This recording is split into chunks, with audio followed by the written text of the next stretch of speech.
आपण ते यल्लाप्पा गावड्याचं पोरग प्रकाश गावड्याचं घर कुठं आहे? हा त्याचं घर ते इकडे. खरं तुमचं त्याच्याकडे काय काम आहे? ते काय झालंय, परवा दिवशी माझी पोरगी लग्नासाठी बघून गेलंय ते. पण त्याचं जरा असं विचारपूस करायला मी गावामध्ये जात होते. वय काय ते तुमचं नाव काय म्हटल्याशी? माझं नाव चिवडाप्पा बांगारे.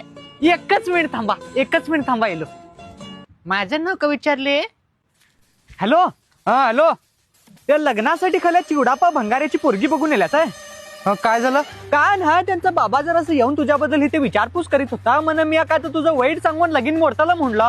हे बाबा तसलं काय करू जाऊ नको रे बाबा, लई दिवसात लगीन ठरलाय माझं. काय नाही ते 2 महिन्याच्या मागे माझ्यानं 2000 रुपये घेतलेस ना. मी लई वेळा मागितलं तर मी रिटर्न करूच तयार नव्हत्यास. पण आता जरा काय तर वाईट सांगून मोडताला म्हणलं लगीन तुझं. हे 2000 ची काय गोष्ट करलेत या? 500 एक्स्ट्रा पाठवतो, 2500 रुपये पाठवतो. कर तसलं काय सांगू नको रे बाबा. म्हण ठीक आहे घे, ठेवतो बा. ए फोन कट करू नकोस. त्यांच्या बाबाडे असंच जा, फोन चालू राहून दे. आणि माझ्याबद्दल काय तर चांगल्या गोष्टी सांग. तिचा बाबा काय म्हणता बघूया. हा एकच मिनिट थांब. ये ना माताडती नी. हा साहेब ते पोरगा चांगला आहे किंवा कामास गिमास धड जाता आहे आणि व्यसन गिसन काय करा नाही. तुमची पोरगी आरामात धुम सोडत्यास. काढला पोरगी त्याचे थांब बाप्पा. आता घराकडनं फोन आले, माझी पोरगी ऊस कापता लागणं पळून गेली म्हणे.